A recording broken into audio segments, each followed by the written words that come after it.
welcome back to another discussion with Villain Theory. Today, Villain Theory and I are going to get into some wild speculation about the future of Marvel Champions, and I am so excited to have Villain back on. How are you doing today? I'm doing great, thank you. It's good to be back. I really enjoyed the last video, so It yeah, was so much fun. looking forward to wild speculation.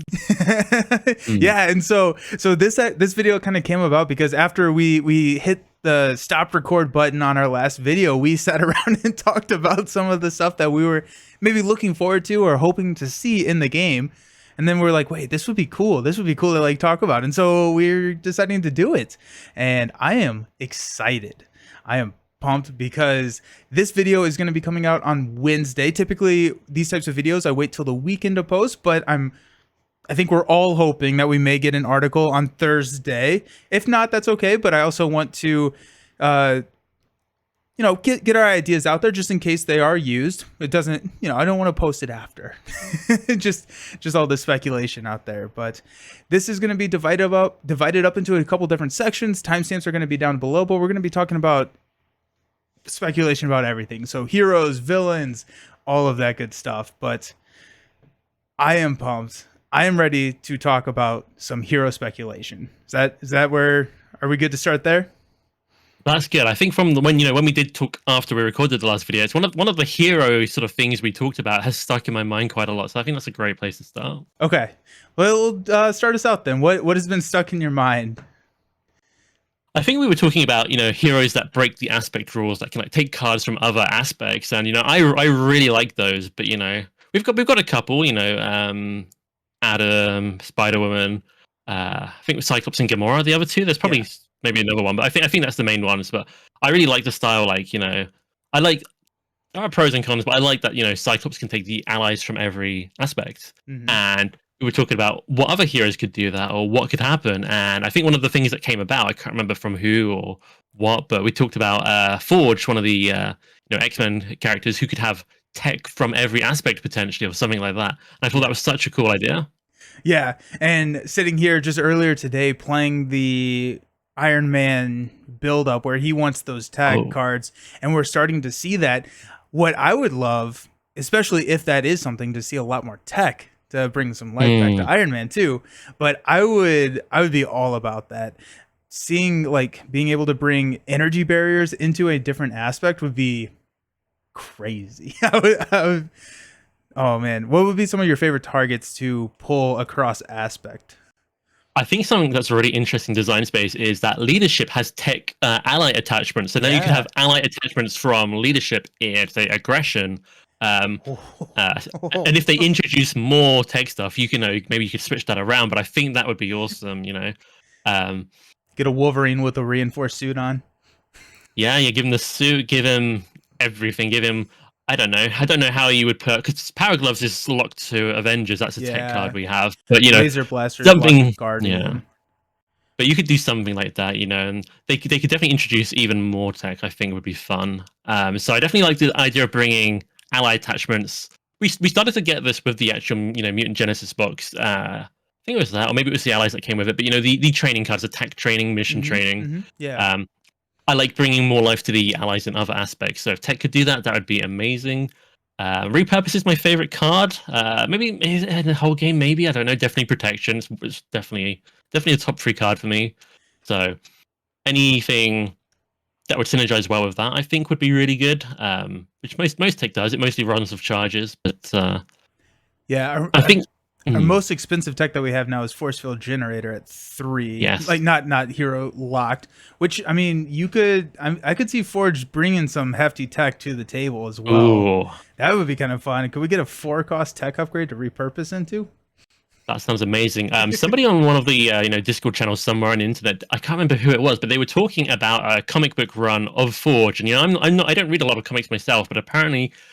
In one of them, he uses a mechanized kind of mech suit, and I wonder if they could do. We've got symbiote suit. I wonder if there could be like a mech suit. That's a bit extreme. Maybe that'd be more hero design thing, like Penny Parker's spider suit. But I think that could also be an awesome card. Ooh, yeah, Ooh, yeah, ooh. I'd be all about that. I would also like more gray tech cards. I would like to Mm. see that space explored a little bit, especially because Rocket is a tech or is tech as well. It's not like a weapon specific, and so you could bring some life back to some old heroes, but it'd be cool to be able to repurpose a hand cannon or something like that, like just off aspect. I Yeah. I I really enjoyed the deck breaking aspects and the deck, building modification stuff that is available. Like I really enjoyed that in the Sinister Motive campaign with the different roles that you could pick. You could like grab different upgrades or anything from different aspects. Um, so I would be all about seeing some more of those. I wonder how else they could manipulate that. I mean, there's always like the trait lock stuff. We've seen allies, we've seen events, we've seen everything. We've seen two. I wonder, yeah. I think kind of the way to go is similar to like, you can keep all the allies, X-Men allies, or you can keep these tech cards. But I wonder if there'd be another way, maybe like a Gamora type situation where you could splash a specific color, or maybe I don't know. I What are think your there's, I thoughts think around there's, there? Yeah. I definitely think there's a few things they could do. I mean, I think I say simpler. I mean, imagine for like balancing, it's a massive headache. But for simpler in my head, they could say, oh, if Nick Fury's a hero, he could have shield from every aspect, or Yeah. I was thinking doing very limited amounts is interesting. It could even be cost related. You could have a forecast card from any aspect. You can break it down into small chunks, but if you give, say, the Wolverine ally to someone in a different aspect, that just one card can make a big difference. So Yeah. there's definitely you can go crazy like Spider-Woman, two aspects, take what you want, but you can really take it down into small amounts. And I think if you make that meaningfully interact with the kit, that could be good. Maybe if you play expensive cards on this character, they do something crazy, and that's kind of that's one direction. I feel like costs in general in Marvel Champions are like underutilized. Yeah. Yeah, and they're so linear. Like we've seen a little bit of manipulation with like the requirements and everything that you see on like Home Technique requires two mental resources to play. What if we got a hero that could had like a discount on higher cost cards and a cost increase on lower cost cards or something along those lines? You could, I don't know what hero that fits in thematically with, but that would be kind of interesting mechanically, where you're kind of forced into completely changing the type of deck build that you're looking at because you can't run clear the area because now it costs two, right? And it's no longer that Mm. effective. Whereas like a Crisis Averted now maybe costs two, where so you're getting the same cost but a way bigger benefit for Crisis Averted, and you're like that. Maybe someone who has Tony's already he already has all the money. Trying to figure out if there's someone out there that has a lot of money, but and maybe game breaking, but it could be kind of fun. They could always balance it. It could be limited. It could be, you're the first forecast card you play is free cost. It could be something Yeah, like that. yeah, They say you can always limit these things. I feel like sometimes limiting is too restricting, but sometimes it can be really fun. So it can make you be creative, like make a cool decision when you're playing the game, like which card am I gonna get this discount on. So I think that's a really cool idea. I have no idea what hero though. I like Marvel, but people in the comments probably gonna give me outrage. But I watched the movies. I do like partake in some other media, but I'm not got stacks of comics. So no one's jumping out at me, but it could definitely be a very cool thing to see. Something costing could definitely there's some design space still to explore. yeah. One of the things that I've really enjoyed with some of the custom content is Hulk, like having like similar to like a Nova type situation where like Holt's his punch resources are doubled when paying for his signature cards or something like that. And so leaning into those types, like we have Iron Man, Captain Marvel kind of lean into the energy resource a lot. We have Wasp leaning into the mental, Hulk leans into the physical. I would like to see more of that. I really enjoy that because I think that creates a different perspective on how to build the deck. And so I would be all about Novas for the wild, but I would be all about seeing just more. Like just because they've done it once doesn't mean that I wouldn't enjoy seeing more of it. I agree. I think if we're going to go into wild speculation, Yeah, let's do it. I'm thinking about say that, we've got the genius double resource, we've got mental resources, and these tend to be for like inventive, Yeah. genius characters. I think one of the X-Men heroes we are fingers crossed gonna see. We have Beast, Yep. who is on the reprinted X-Men art genius card. So I think he could do something interesting with them. Um, I do like the Nova style. When Nova, the Wild counts as a double resource toward one of their events. We could maybe see that mental resources. Maybe it's the first mental resource you spend counts as double for one of the characters. Then it's not, you know, it won't completely break the game or change it, but you're suddenly putting a lot more value on them. You want to make sure you have them, or some other kind of bonus when you're, you know, maybe if you play a card with any mental resources, not just a card that's printed on, but maybe it's just like a hero Hmm. ability that affects cards. Uh, you know, you get some kind of bonus or maybe Yeah. Yeah. If you discount or something. yeah, if you do that, it would also be interesting to balance that out, saying like if the first physical resource that you use doesn't count, or like, and you could like lean into Hmm. kind of that being a weakness, and obviously not having physical resources in the kit, but also that's another way to look at restricting or changing the deck building meta, right? Where Captain Marvel can run more than energy resources in her deck, but it'd be cool to see maybe a little bit too restrictive, and I think they try and avoid that. But it'd be interesting to see. It's like, what happens if you don't want to run? It's a detriment to run energy resources. What does your deck build look like then? Hmm. I think on the downside, I feel like there's a certain group of people that are like, oh no, but it's interesting because maybe you offset the restriction, like we were talking about with some kind of benefit, but it could even be expanding a bit like what we were saying before, breaking the aspect rules. Okay, maybe you don't want to run physical cards now, but you have access to cards from maybe Yeah, another aspect somehow. yeah, Expand what your choices are of the other resources. So they would still push you to build your deck in different ways because you're now avoiding certain cards, but you'd also have new combinations. yeah. So I'm gonna shift the conversation just a little bit. So I primarily play solo. You primarily play two player, correct? Yes, I do play quite a lot of solo as well, but I'd Okay. say primarily two player. Yes. Okay. And we have seen a lot of heroes that just function better in a multiplayer setting. We've seen heroes that are stronger towards the solo setting. What do you think that we're ever going to get something that it leans into the solo play, or is that just kind of a little bit too handicapping of the hero for like sales from an FFG standpoint? Thinking like a It depends. Punisher, Hmm. like the lone wolf. I think it depends what you mean. I feel like they're always going to design every hero to be able to work at every player account. I don't think Yeah, that will change. yeah. I feel like Rogue's an example of where she's get benefits from having other characters. I don't know if they'd particularly push one to be better in solo. It's interesting. I don't know quite how to do it. I think they do have cards that do this already. I feel like clear the area, remove 2 threat, draw a card if it's the last one. The lower the player count, the lower the threat threshold. The lower the threat is added, the easier it is to trigger that. So that's kind of something like that. Yeah, under surveillance is similar because it's not a per player. Oh, what if they did like a Punisher, like was dissuaded from having allies, right? Allies in the game are very, very strong, Oh, right? They chump, they do everything, they're flexible.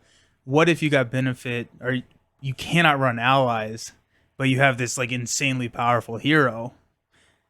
Hmm. I think that would be very popular. I hear people say, there's kind of almost a stigma around leadership sometimes. Like leadership, I love leadership, but some people don't like allies. They want to do it themselves, and I think that would really scratch an itch a lot of people have. Yeah. I would, I would definitely enjoy playing that here. As much as I love allies, that sounds like such a cool change of pace. And obviously, I can choose not to include allies, but to have a hero that really incentivizes that directly, I think that's really cool. What would have to be their strength that would offset the detriment of not being able to run any allies for you to actually want to play that hero? I think you hit the nail on the head when you say allies can kind of do everything. They can attack, they can fort, they can block, and you can kind of bank them. They're halfway in my head. They're halfway between event and upgrade. So you get limited charges with their HP, but not infinite. But you can play one. Oh, I won't use it this turn because I don't need to save it for bad encounter card. So there's got a lot of things going on. But I think a character who kind of likes allies but doesn't need them would be Venom. Maybe that's a little bit too high on the end, but he can defend for himself, and he's got a lot of versatility. So I feel like defense would probably. I feel like allies. You can do everything you need without allies in most aspects. Maybe aggression can't thwart so well, but you can do everything. You can do everything you need without allies already, except I would say for a lot of characters defend. So I think they would need almost like a Ghost Spider style ready up or something equivalent. Maybe Vision, reduce damage from attacks. While no allies are in play, you take X less damage, or you could do it in a lot of ways. But I think defense would be the main point, but also they'd have to have some kind of versatility, I think. Yeah. So I said that we're going to put this in sections, and now I'm just going to break that. So here we are. One of the things that I really liked about the determination aspect, have you seen that on Board Game Geek or wherever they've posted the custom determination aspect? I've not looked at the full list, but I've seen bits and pieces around here. I know of it. I understand the concept. It's yeah. So it's an aspect that a lot of people speculated was going to be in the core set, which is why we got 4 aspects but 5 heroes. That was kind of the idea, and it ended up scrapped and getting put into different aspects. If that is true, I have no idea, but I like the story. One of my favorite things from that aspect that I've seen is the fragile keyword, and it gives that is on an ally, and attacks against the ally gain overkill.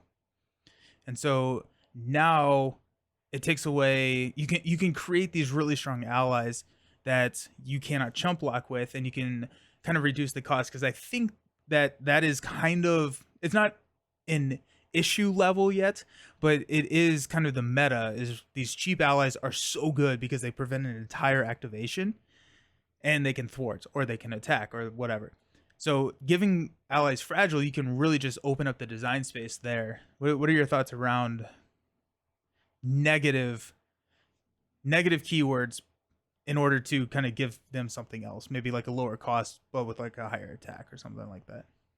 I really like that. I almost think we have that in some small ways on some heroes. Some heroes have like Wonder Man, I think, is often forgotten in leadership. He's I think he's a 2 cost. I mean, I better use him, and so a little bit. I think he's 2 cost. He's a 2 cost ally with a 3 attack stat and 3 HP, which is way, it's above what you'd expect for his cost. But you have to sacrifice a card to get him every time he attacks. So there's a little bit of like negative stuff going on with some characters already. I really like that. I love the sound of fragile.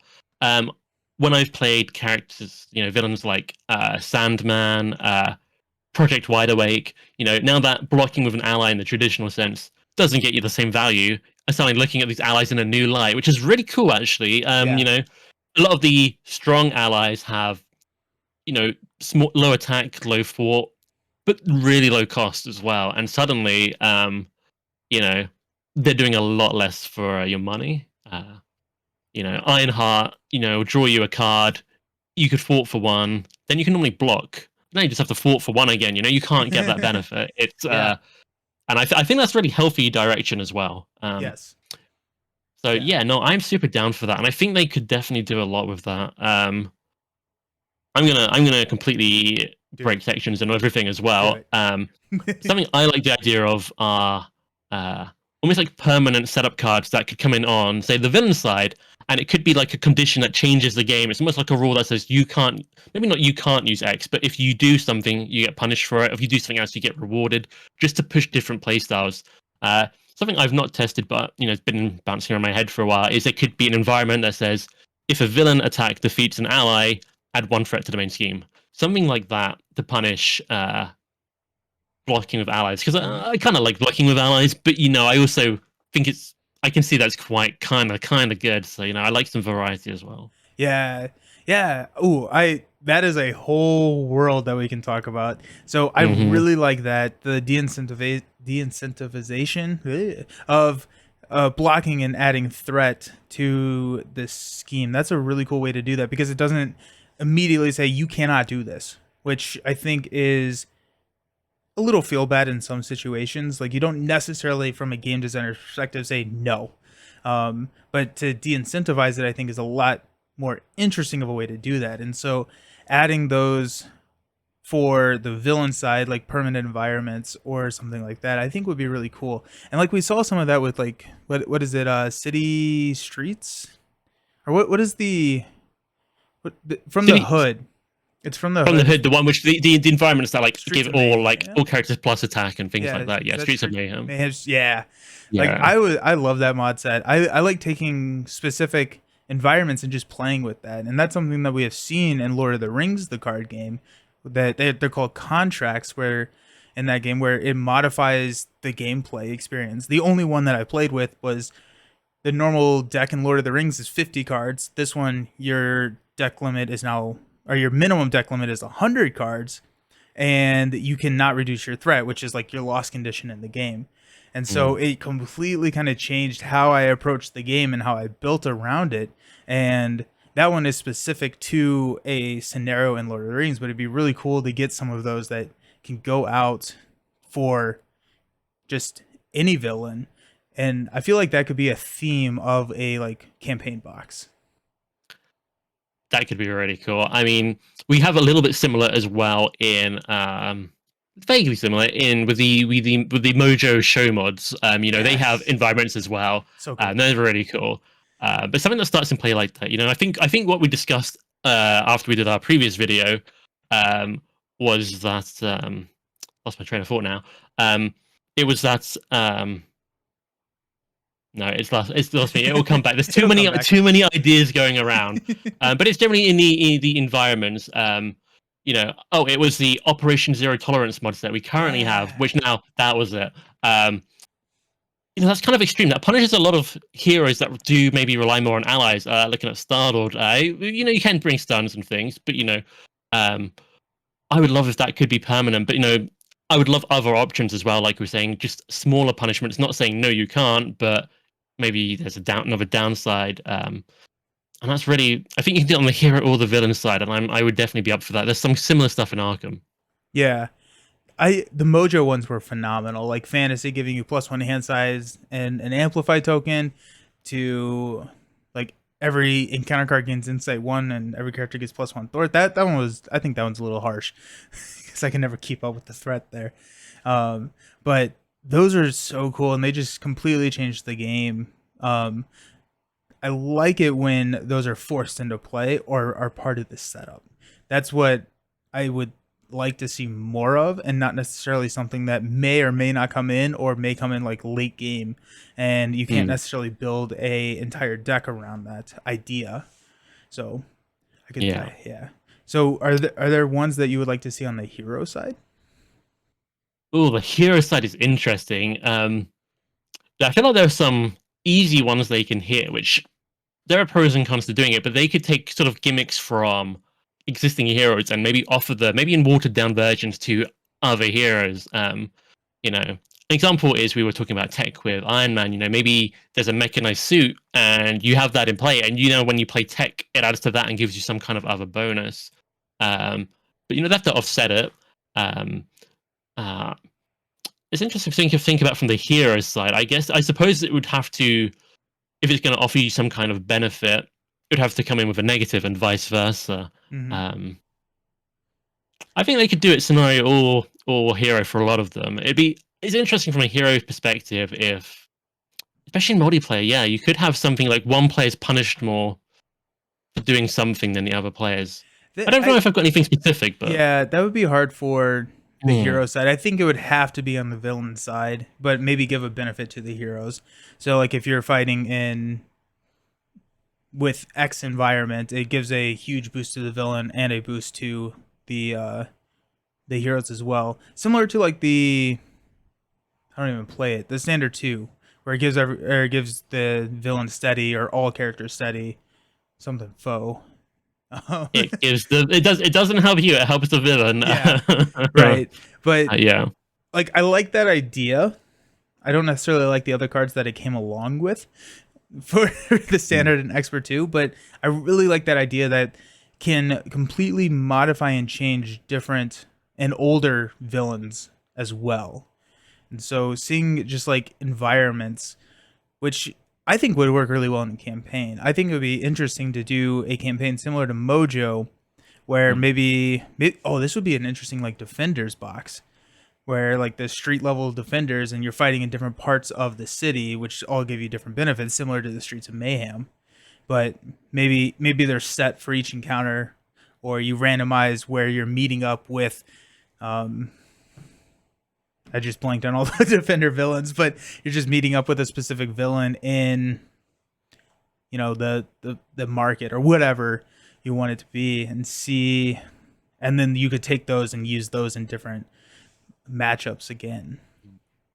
I definitely think that's. I always think that's inevitable for them. Maybe this is a bunch of rubbish. We'll be several years ahead, and nope, they've not done this. But I think the hood was the start of it. The steady, the standard 2 card on expert, I think it is, that gives them steady all the time. The Streets of Mayhem, where they've got those permanent and global effects, things like that.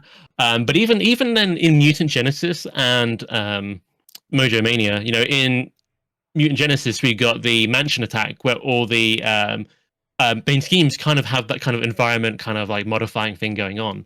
And then Mojo came out, and all the show events, the show modulars have that going on. So I feel like they're leaning more and more into this. So I would almost, I don't know if we'll get exactly how we've discussed it here, but I feel like they're definitely going to keep going with that, whether it's scenario locked or hopefully, maybe modular. They could definitely do a campaign on that. I think that could be really cool. Yeah.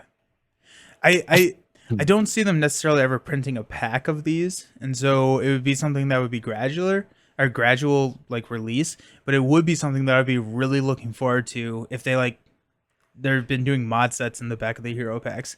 Like if they release a mod set and like a specific card in a specific environment, like I would trade that out for new aspect cards, like for like a wave easy. Yeah. I think. I don't know. I don't know if I like that as much as a campaign idea. I feel like the back of the pack card, you have to get this hero to play in this new way. But it could be fun. It could be some really thematic matchups. There could be some really interesting ways to modify it. Yeah. Interesting. There's definitely a lot of potential. Yeah. Yeah. And so like we've seen some in like Mojo, Mutant Genesis, the Hood, that are, I think, fairly tame, right? +1 hand size, +1 thwart, +1 attack. Where could we get crazy? It's tricky because some of those in a game where like when your attack goes from 1 to 2, in some games that'll be almost nothing, but in this game it's quite a big jump. I think you have to be very careful with the numbers, but you could go crazy. I mean, you could even go with some kind of limit on the amount of, say, upgrades or support, something that pushes you to go faster with less setup. That would punish some characters quite a lot, but I mean, it would be optional. You wouldn't have to use it. So that's kind of interesting. I feel like in a way, Collector 1, he might be my most hated villain, but he does push you to change your playstyle. And if that was maybe a modular thing he had, not all the time, that could be maybe a more popular way to do it. But that's definitely one of the ways. What do we have? We have like allies come in with tough, minions come in with tough. Maybe it's something like tough can only be removed with piercing. That would dynamically change up. Otherwise they're invincible. Yeah. Oh, that would be crazy. You'd have to deck build specifically against that kind of thing, or you just enemy gets tough. Okay, well, I've lost now, but you could do it. That just broke my brain. I'm like trying to. Wolverine loves it, and then I think there are a lot of keywords that are almost forgotten. They'll bring out a campaign. Here's our fancy new keyword. Then the next campaign will come out, and they'll be like, "We kind of didn't include ranged in this campaign." I'm like, okay, or something. It's very much less prevalent, and I think they could add new value to those if they gave them some kind of new interaction. Well, yeah, like an environment where any ranged attack gets +1, or you could even play off of like that. That'd be cool. Retaliate is every character gets retaliate 2 if they have retaliate 1, or you could just double retaliate. Double retaliate. You could almost like do it like where you're talking about like the upgrade heroes to force people into playing less upgrades and supports. You could almost do it like a double-sided where one side is less, one side is more. So once you reach a certain level of threshold of like 6 upgrades per player, then the hero gets a benefit. But it's like a really hard like opening. And so and then like on the other side, it's once you exceed 6 upgrades or supports, then the villain's getting a benefit. So you could not necessarily, it's going to punish some heroes significantly more on one side than the other side, where it's going to reward them a lot more, so that you don't run into a Nebula or Black Widow Collector 1 situation.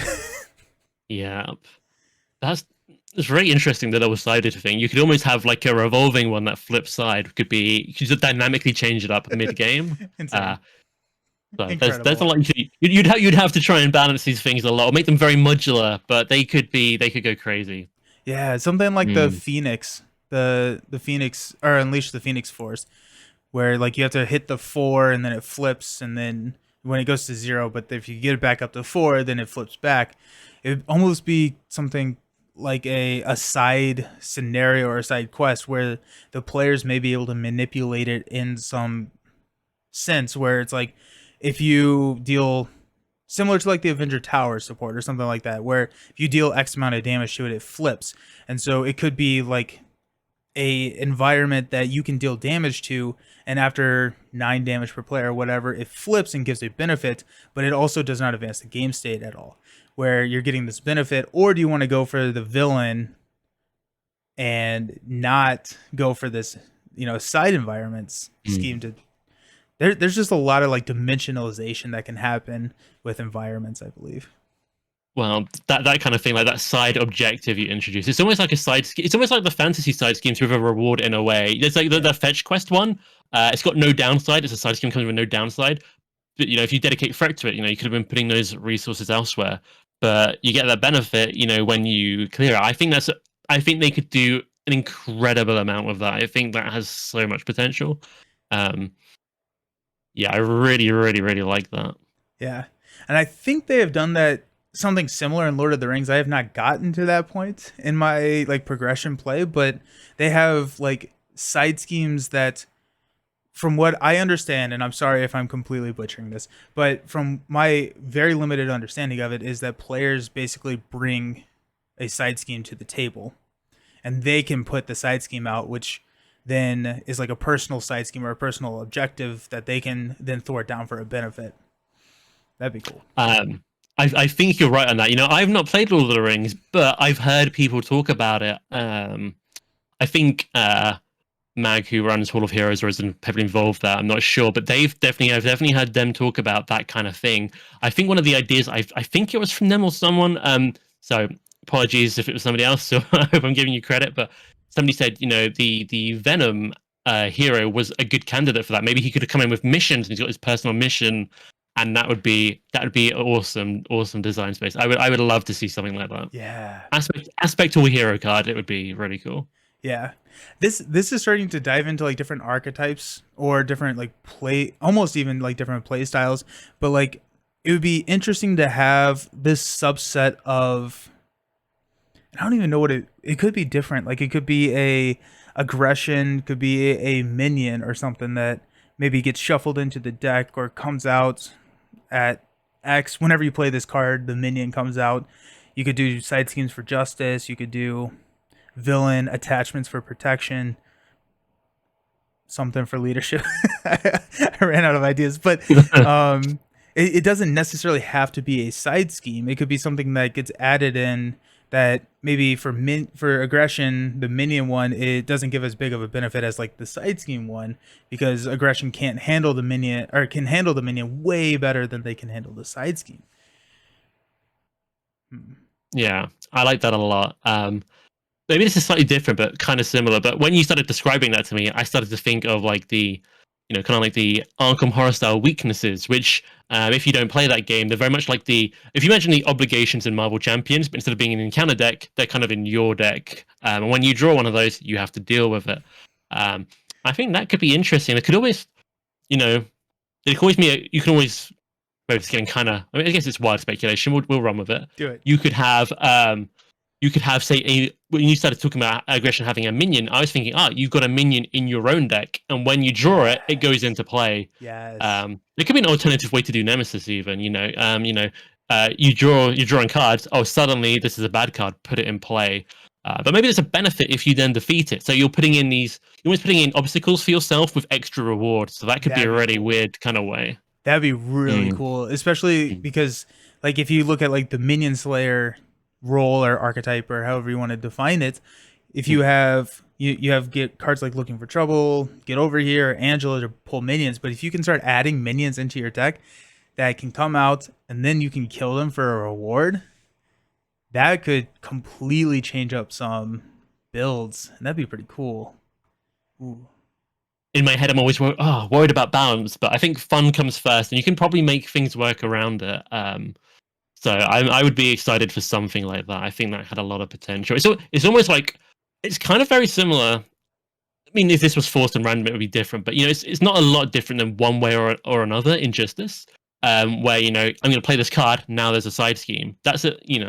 What I was saying was a little bit more random chance, and I choose to play it. But you could, I guess Looking for Trouble is kind of like one way or another. But minions are so much different to side schemes. Yeah. And drawing cards a lot nicer than threat being removed from a main scheme early. Yeah. But there's a lot of potential. Yeah, I really like that. That'd be really cool. And then, like the site, I'd be all about that. Speaking of putting things into your deck, switching it up, and on the other side of the table, I don't think anyone really runs the cosmic entities. Maybe nobody. Okay, cool. When you first get them, you're like, yeah, this is good. When you realize how they work, not so much. Yeah. So do you think that we'll ever get exploration into that space again, or was that kind of a flop? Or I guess, like, what would it take to play the cosmic entities for you? I've seen this discussion come up as well. So again, I hope I'm not taking anyone's ideas, but I think this is kind of the natural conclusion. Good is because if they come up as a boost card, you're getting less boost icons, but that's not a huge benefit for the cost. Right. If an encounter or even one of your cards says discard from the encounter deck, it's discarded, you've got nothing. You've got no benefit from it.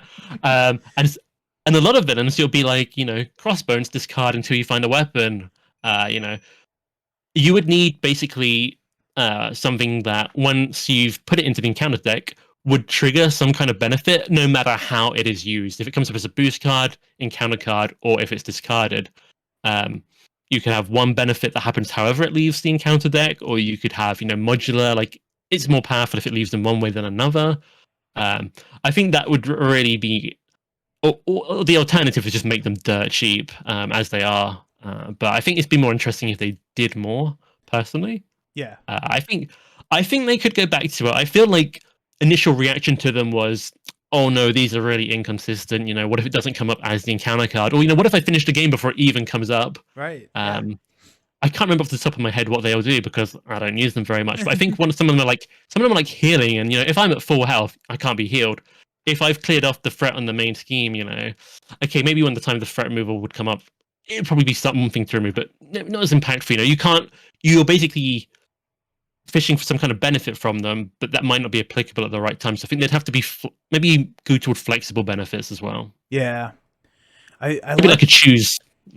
I like the idea of having multiple different benefits based on boost, discard, or encounter card, and it'd be really interesting to do that. The other way that I could see them, this gets a little messy, but if you do something like multiple man, where it's like when you add this to the encounter deck, add another to the encounter deck, add another to the encounter deck, where you can run like 3x and you get a little bit more benefit and increases that consistency a little bit with, I don't know. Running them is very sad. It's like, that's going to be a boost card. That's not good. I guess I know exactly how much I need to defend for, but. Yeah. Multiple man is really interesting design space as well. I play this card, something else happens. I feel like Monica Chang is actually in that design space where you play her, surveillance team comes up. So good.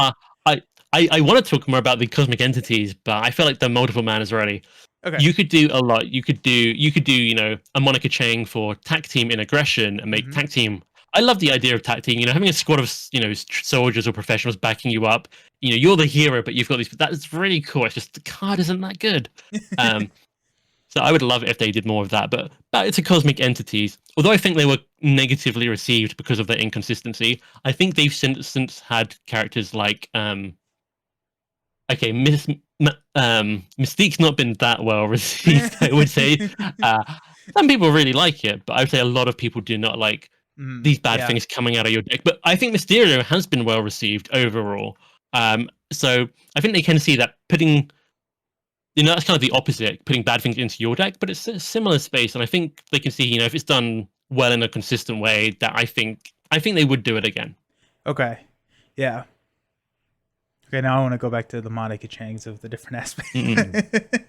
Because I think I mean, like we could get a basic shield. I don't know who the shield arms dealer is, or the big, the person who's running all that background. But you could get a whenever X enters play, go find a shield support and add it to your hand, or similar to like what we've seen with Forge and the X-Men supports, doing that for a different trait locked. Med team I think would be pretty strong. Grabbing a med team and putting it out for free, because that's the huge benefit of Monica is you get that on the table for free. You could easily do balance and you know pay it at a -2 discount or something like that, so it's not you're not just getting unlimited healing for all your Voltron allies, but I think Monica's interesting in that you can moderate it. Like if you don't get a surveillance team from her somehow, if you forgot to put them in your deck, for her cost, she's a bad ally. yeah. She's very bad without the surveillance team. So I think but you could also do it in a way that rather than bring in a surveillance team, just add charges to it. That might be, if the initial, med team is a lot better than tag team and surveillance team, point for point. So, you might say, oh, this card is actually performing really well. Maybe we don't need to go as crazy, but there are definitely really interesting ways to do it. And I think you can do it like the ally brings in something else, or you can do it something else on the board that rewards you bringing it in. Oh Um, yeah. One idea I had a while ago, I got in a lot of discussion, so I do hope I'm not taking ideas from anyone. But one of the cards I think most people agree is one of the worst cards in the game, I'll say, is Athletic Conditioning, because it removes like a stun or a confuse, I think.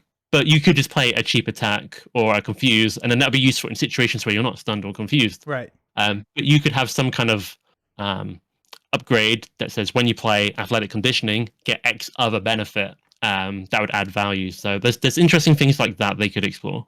Yeah, we've seen them start to play around with that with like mutant education and X-Men training and all of that good stuff with X Mansion, and I love that. I think that is so freaking cool. Where it is a benefit, you get to shuffle the cards in, and then if X Mansion is in play, then you get to draw a card. I would like to see more design space around like that, where you are kind of rewarding specific types or specific cards, and then having those combo outside of a like confined hero kit. Yeah. So like what you're saying sounds really cool to kind of bring more life into some new cards. Yeah, yeah, I do love the expansion and the mutant education as well. I think they've always designed for that from the beginning, and they've got the you can have the support in play, and it's the event which has the text written on that says you benefit from having the expansion in play. I do like bringing new life to old cards, but they could do it kind of like Monica Chain. They could have the other card come in that affects the old ones and just have the text on the other card. So I'm really all for that. Yeah, I almost hope they will revisit the Avengers all Guardians and give them like the X-Men style treatment. Yeah. Hopefully still unique to the theme of those tribes, factions, groups, superhero groups, teams. I don't Yeah. know. There's collections of people, but something like X Mansion. It could be like if Avengers Tower is in play when you play this new card, get X benefit would be really cool. Yeah. That was so cool, and I would love to see all of that. Like Web of Life and Destiny. If Web of Life and Destiny is in play, I guess we kind of no, we don't. Across the Spider-Verse does not. You just want to run it with the same. Your Yeah. rogue deck did that, but yeah. Do you think that they'll ever go back and revisit some of the older tribes, or is that kind of sealed? I would say it depends on how much we buy the game.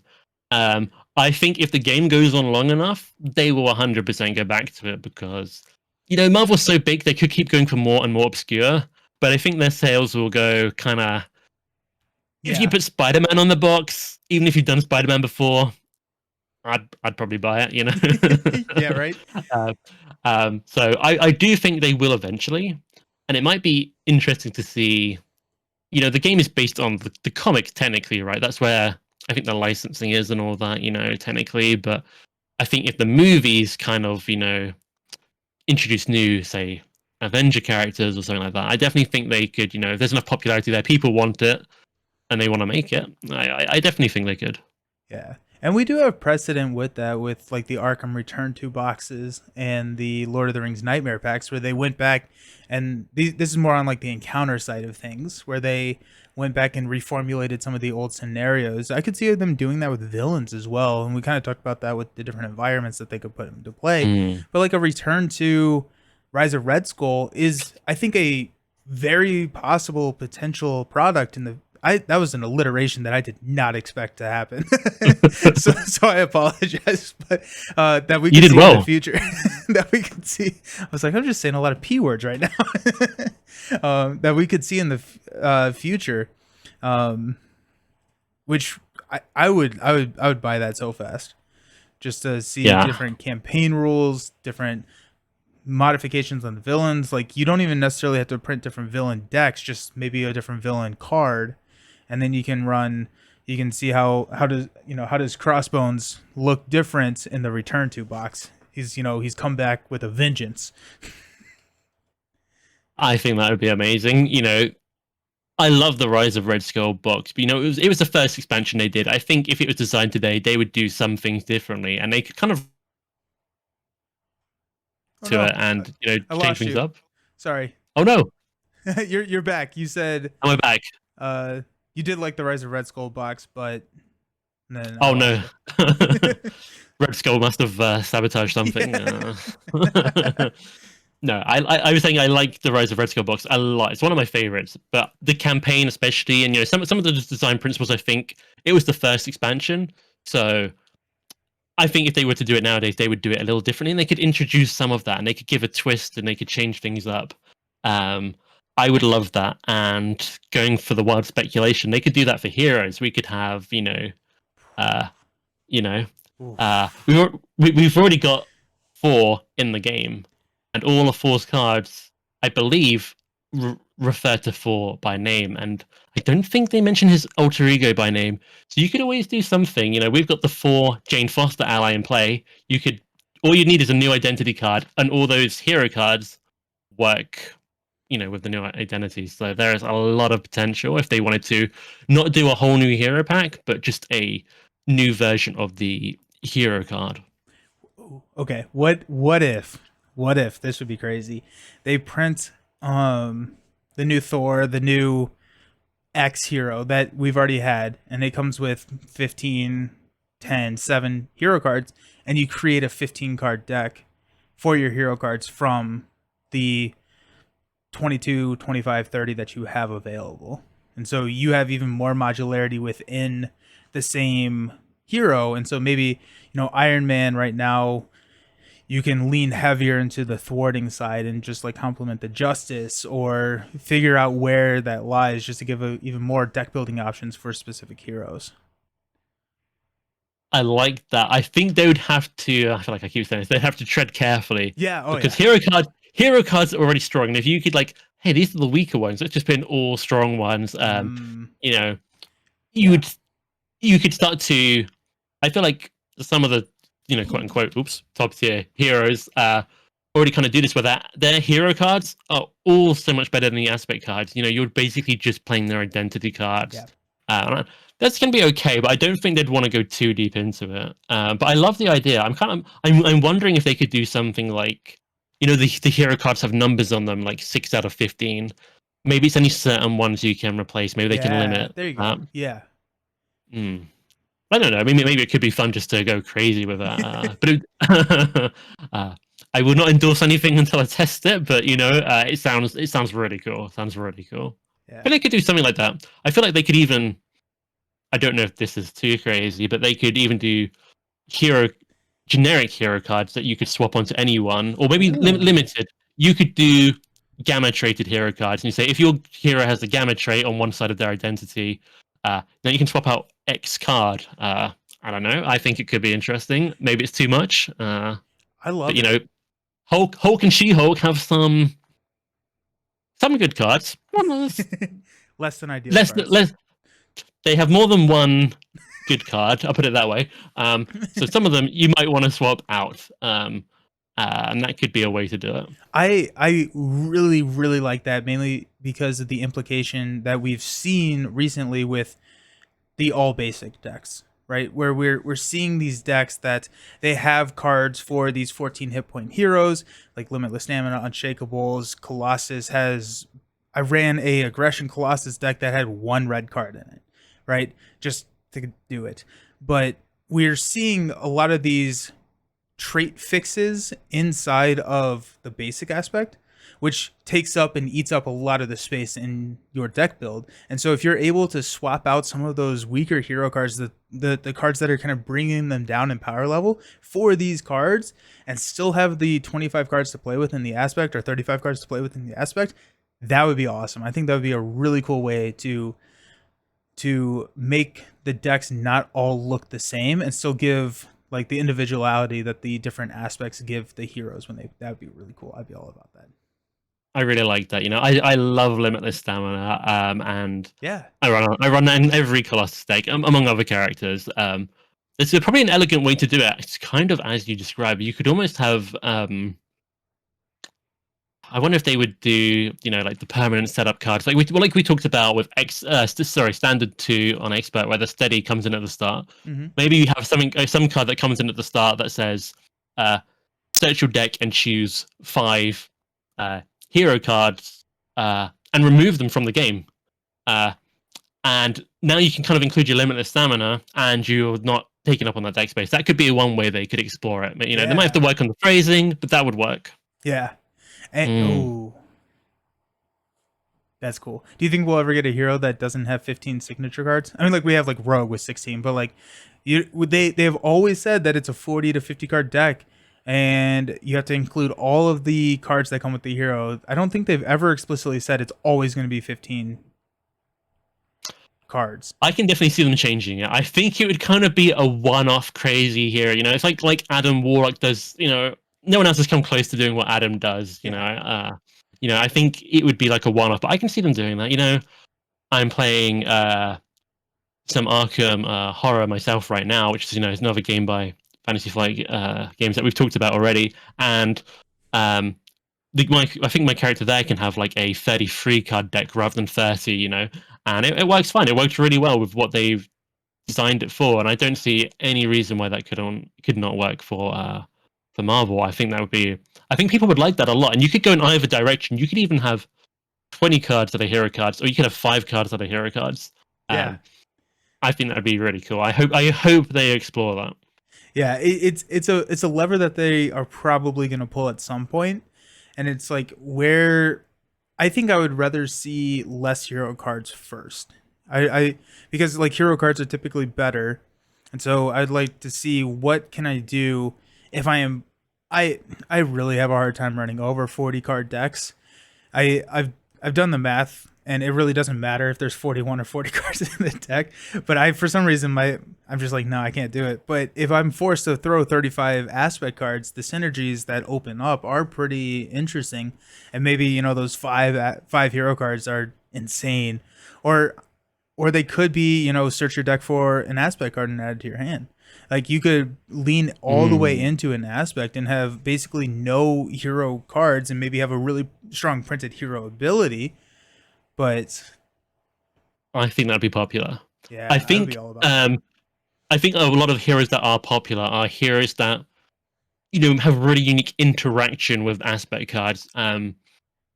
Not always. It's interesting to kind of go on the polar opposites. I would say Ironheart and Penny Parker are heroes that are very much focused on their hero kits. Yeah, you can use the other aspect stuff definitely, but you want to get your upgrades out. You want to build up your progress counters. You want to focus on the hero side. But then there are characters like Ghost Spider, who's really popular, and how the way she interacts with protection is so unique, and just cards that make you revalue aspect cards or use them in interesting ways. um, I'm not a big fan of Captain Marvel, but a lot of people are, and I think that's because she's almost like she has a lot of money and a lot of card draws, so you're getting to do a lot of your aspect stuff in her, Yeah. which is really cool. So I think that would be popular, and I think that's definitely the way I would go. I would be up for I would definitely be up for a 20, a hero that had 20 of hero cards, but I would definitely prefer them to go the other way first. And I think maybe they needed, the last couple of years to build up the card pool to an extent where aspect Yeah. cards could comfortably fill that out. That's a really good point. You can't put that in the core set. No. It just doesn't work. But I mean, like, we're running at 5 years now, close to 5 years, 4.5 years. We got a pretty hefty pool of cards to choose from. I could see them doing that relatively soon. Like, I'm wondering. So Spider Woman, Atom had weird deck building interactions. Ghost Spider had some weird interactions with how specific types of cards worked with her. I'm trying to think of like heroes in a box, and could we see that in what we're hopefully getting, tomorrow? Like, Hmm. I don't. I don't know Rocket if they'd kind put of it did in it an with tag. expansion. Hmm. Yeah.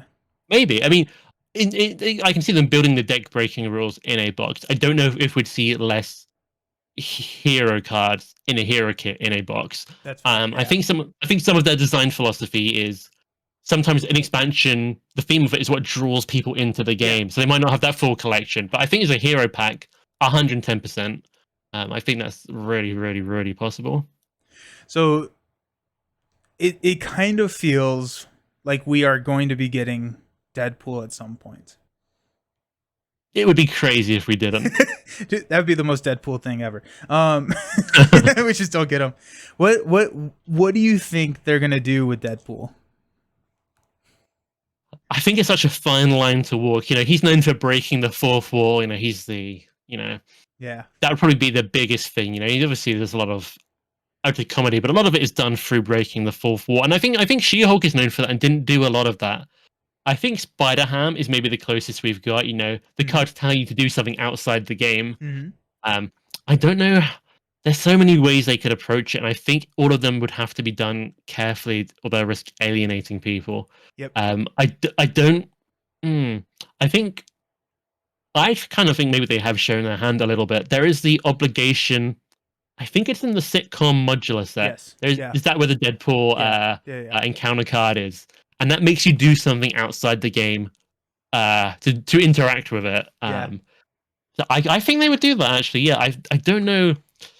I think the way that card works, it's really well done. And you could rewrite it to say just choose to do something, but because you can just choose to read the rules whenever. That is what it wants. It wants you to read the rules. They could they could write it in a plain kind of way, like, oh, just choose to do this. Yeah. But instead, oh, when you read the rules, you do this. It adds that fun element, and I think especially at a group at a table, that could be really fun. Yeah. And like they talked about, or when I was talking with Caleb, he was talking about when they were designing Spider-Ham, they wanted to never include any of the wacky stuff as part of the card's cost to not, eliminate someone being able to ever play them, right? So I could see there being maybe like a weird benefit, or yeah, like I really like the sitcom. That's a good call. That's a good call, or reference, because I totally forgot about that. That's so funny. I probably should do that more. I should probably just consistently play with that obligation. I think it would help with some of my rule errors in my videos. But that would be cool. The other thing that I've seen, and I forgot who talked about this, so I apologize, that It'd be interesting if he could not die. Right? He is invulnerable. So if his hit points ever reach 0, maybe it's deal an encounter card to everybody and add an acceleration token or something like that, and then reset to 3. Or just like this, you eliminate that loss condition from the game at a huge cost. And now the only loss condition is if you scheme out, but it just very much accelerates that to an end.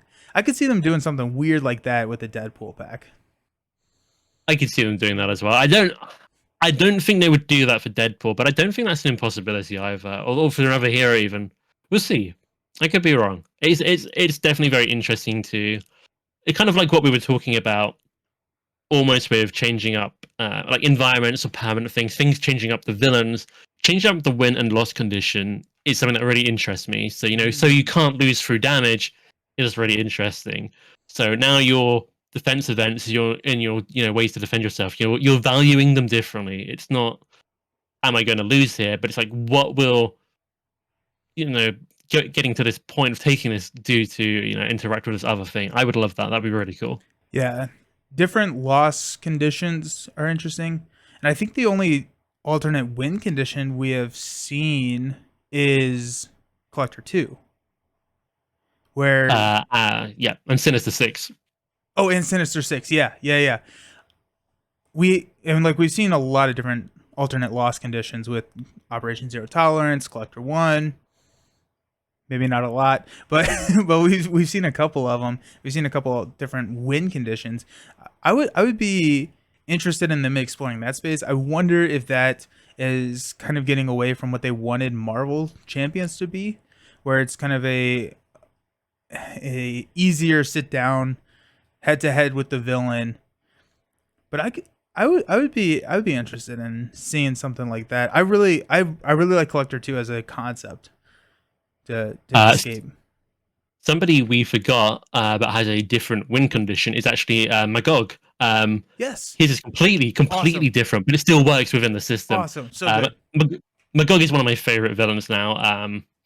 He kind of plays very similarly to a normal villain in some respects, but again, defeating him does not win you the game. You can win the game without defeating him. I think it would be very hard, but I think it's mathematically possible. Yeah. You can do that kind of space that could be explored more. I think as long as damage, thwarting, and defense is still valuable, they can change up the win condition, and yet you can still keep the I feel like I'm getting into like really technical talk, but the key gameplay loops, the things players are used to doing and their cards will do. As long as you keep those working, I think you can have a lot of fun with the actual win conditions. One of the other loss conditions we've had, I think I referenced it, is Operation Zero Tolerance. That changes up. You can lose from that. Mm-hmm. I love all that kind of thing. So they can play with like a certain amount of things happening with allies, adding points, schemes, winning through schemes rather than villains. I want all of it. I want more. Yeah, same. So like we've seen damage is the win condition for all of but 1 or 2 scenarios. Thwarting is the win condition for a couple of scenarios. How would you incorporate a defense stat to win a scenario? That one is so difficult because I feel like every hero can thwart or damage. Even okay, some Hulk, Colossus, they didn't print a thwart event in his kit. It's more difficult, but I think the way they did Collector 2 and Sinister 6 is really clever, where you can win those without hitting the villain at all, I believe. But if you hit the villain, it will do the thing you want. It will remove threat that way.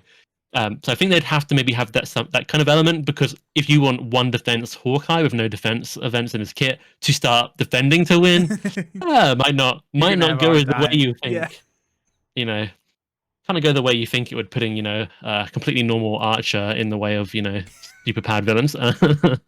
But they could do it with something with that. And I think the way you would do it with defense, you could say for each point of damage prevented, add a counter or something like that. That would be one way.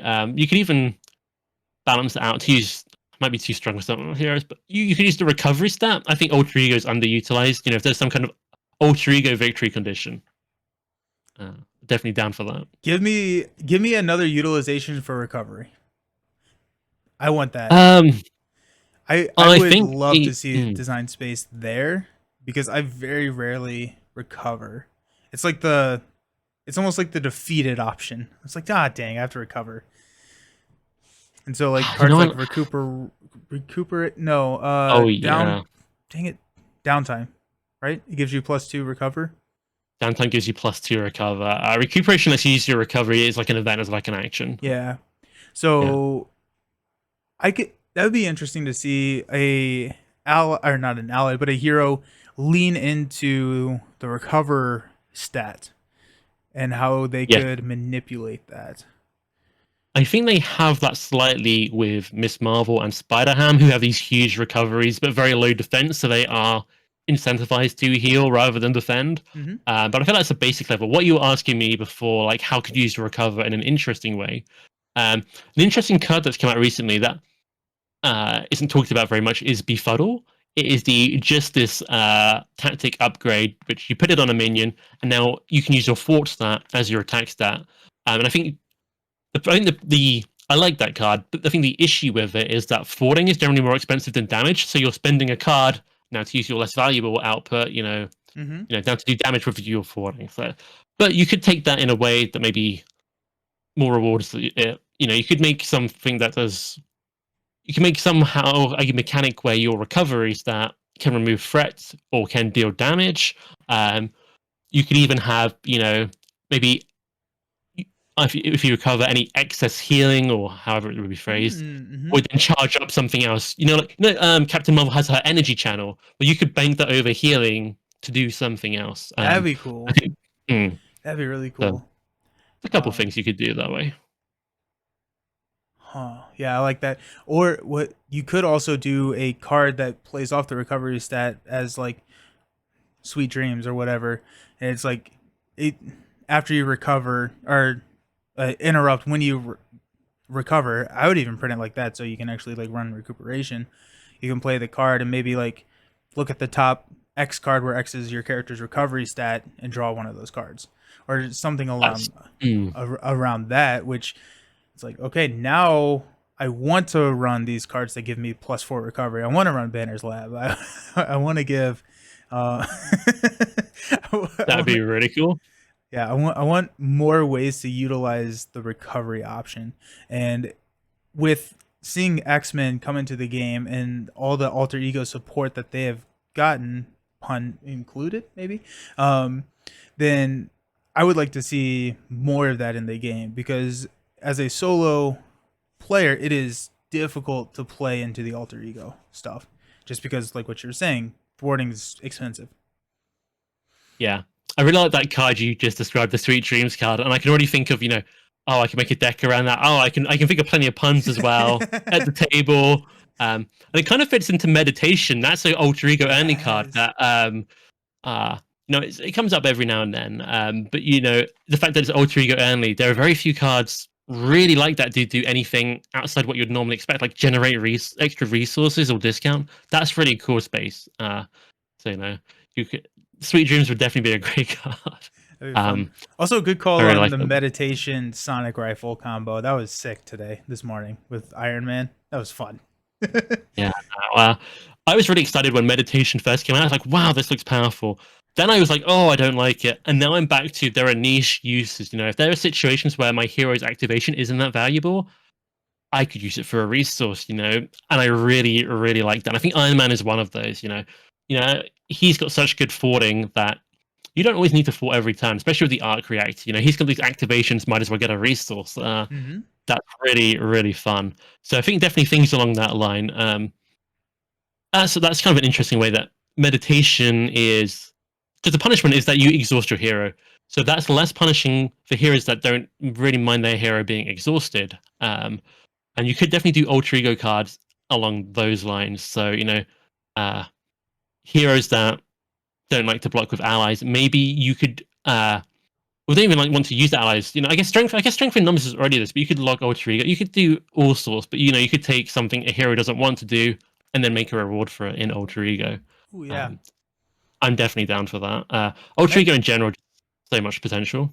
Yeah, and like MedLab is, I think, a really cool card for Alter Ego, where if your ally is defeated by consequential damage, not chump blocking, you can put it onto the card as an Alter Ego. You can play it as if it was in your hand.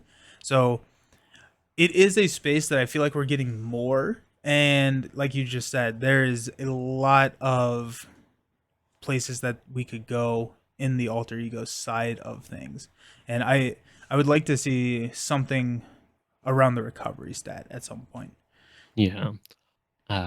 Bit different from the recovery, stat topic, but Gambit came out recently, and he is Mr. Alter Ego. He can actually exhaust an Alter Ego to do something. I think that is what I like the most, and maybe that's why I like meditation. Things that make you exhaust. I love it built into the hero. Mm-hmm. If they had from the core set built in, you can exhaust your hero to do something unique for every hero. I think that would have been really cool.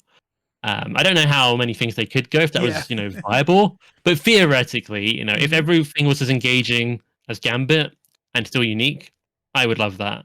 So any aspect cards, anything that drives you to be able to do that, I think that's really cool.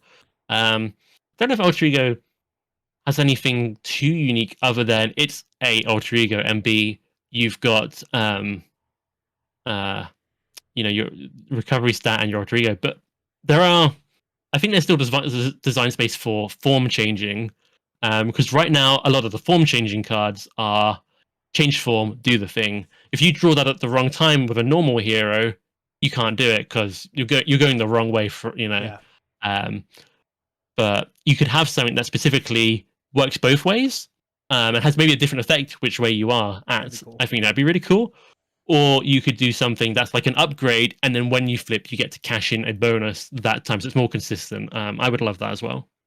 Yeah. And even just seeing the opposite of the current form changing cards when it's an Alter Ego only action, or it's an Alter Ego response. I don't think we Mm. have any of those. But I would really like to see the flipping back and forth having two different benefits. I think that's a cool design space. Like we've seen it with first hit. Yeah, I think first hit is the only card that comes to mind right now that has a response and an action on it, and it has that like multi-use where it's like when a minion initiates an attack, you can play first hit to deal 2 damage. And I would be really interested to see where they can come in with like response and actions, where maybe like the action is not as good as the response. And so if you can draw it at the right time and you hit that response triggering condition, you get to utilize the card to its full potential. But it's also not just a dead card in your hand either. I That really like that. Sorry, go on. no. I was rambling, so No, no, no. I love that as well. I think they can push that further. They could have response or interrupt, and you could choose whether to be preemptive or reactive. oh And yeah. um, but also, like you say, action versus interrupt, or action versus response. You could definitely. I just like cards with choices. I don't think a card necessarily has to have polar opposite choices. Like first hit's a good example. It does a similar thing in each case. Some other cards with choices are like Quicksilver has the one. I think it's called Double Time, Mm-hmm. where you choose to do damage or threat removal, which to me are polar opposites. They could have a card which is, Visions also has a Solar Beam, damage or threat. They could have. I think they probably do have this. It's not springing to my mind, but cards that do damage this way or damage this way. They could do minor alterations. Mm-hmm. And I think as long as they're competitive, just slight differences, you still know what you're getting with that card. Maybe it's an aspect card adding it to your deck. You still know what you're getting, but you can then moderate exactly what it does. You So could do you can take it. Mm, like 4 damage or 2 damage with piercing. yes. Um, almost like Venom's multi-gun as an event kind of thing. You've got those Ooh, different options. yeah, yeah. Mm. I love that. Oh, what about like charge card, but in a format? So charge card, you get to spend a charge counter, and based on how many you spend, you get additional benefits. If you spent 1 resource, card does X. If you spent 3 resource, card does X plus Y.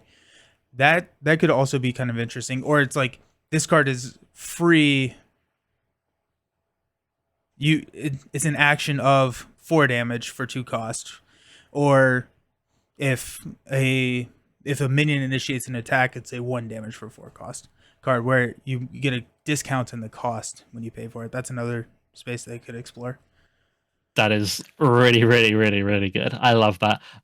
We kind of have cards that get better when you pay over for them, but they've been done in quite plain/linear ways. And I still like these cards a lot. You've got the Wasp and Ant-Man ally. You overpay for them, you get more HP. Machine Man, the more resources you commit to him, the more damage he does. What else do we have? I feel like I'm forgetting one.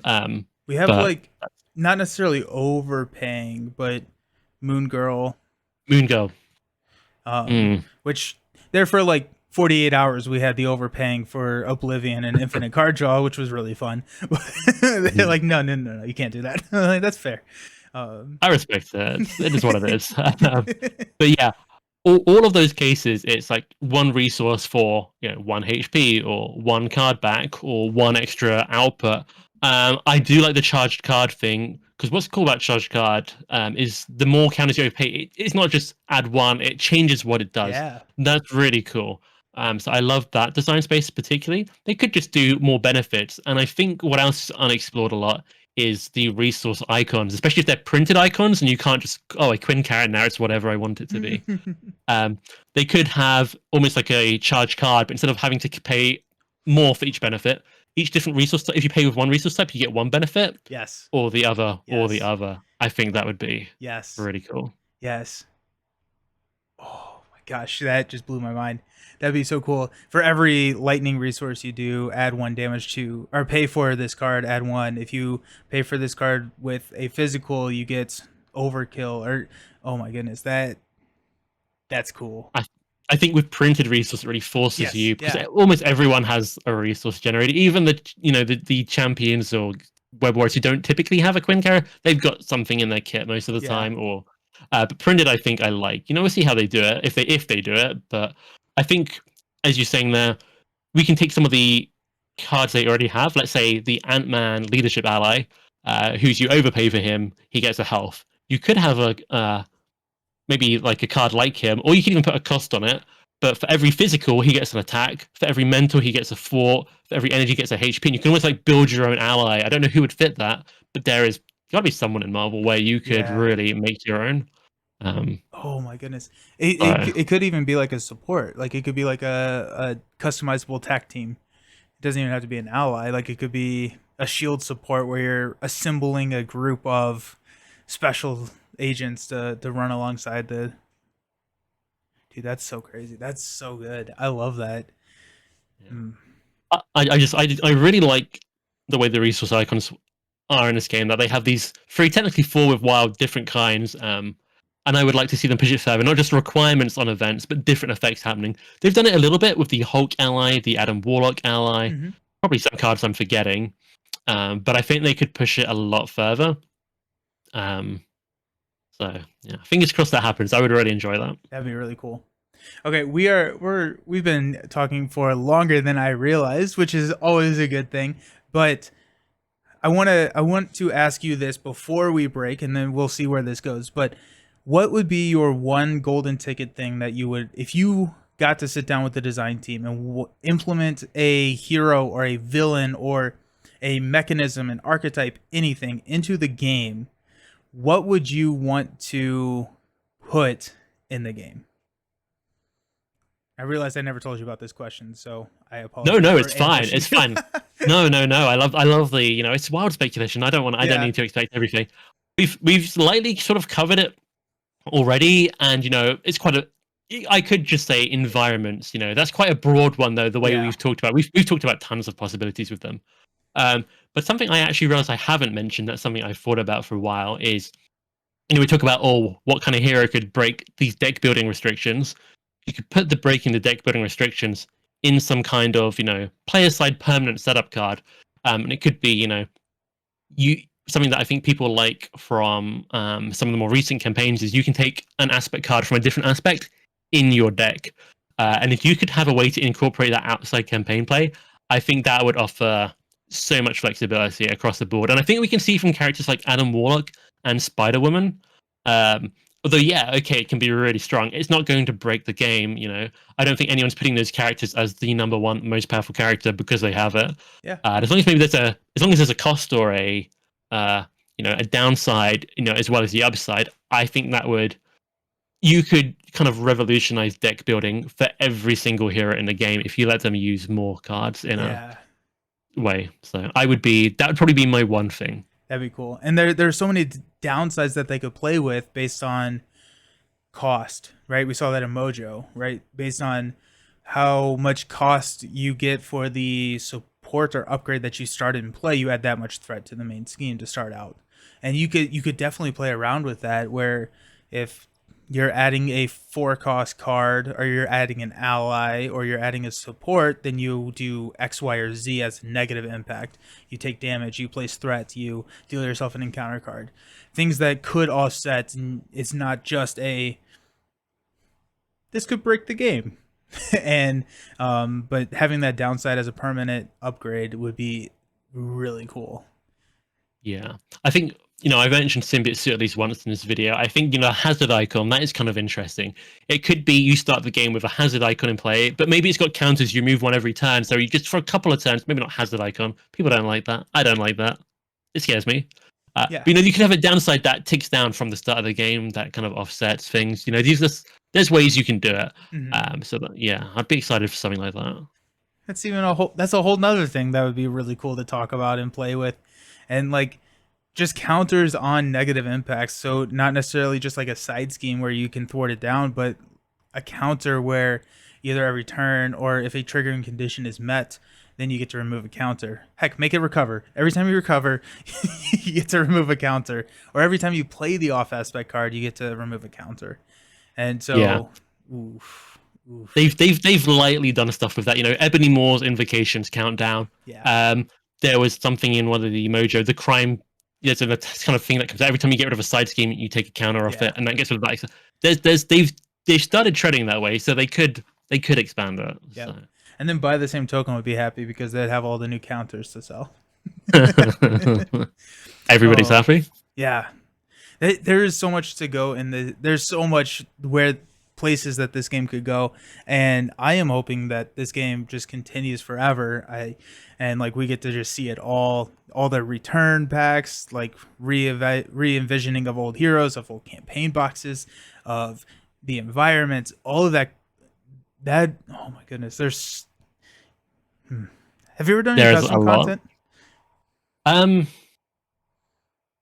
I'm not that big into custom content. Part of it is, I'm quite known for making decks. I like to play with the stuff that everyone else is playing with. So, I'm working from the same, materials, same experiences, same challenges. But I do like a lot of custom stuff that I come across. And I've technically done a little bit of my own, just very minor, nothing I put out into the world. But, there's some really cool stuff out there.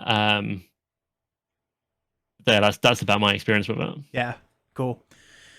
Oh my goodness. I'm hoping that we hit everything that we talked about in this video is showing up on tomorrow's article. That's what I'm hoping. Everything.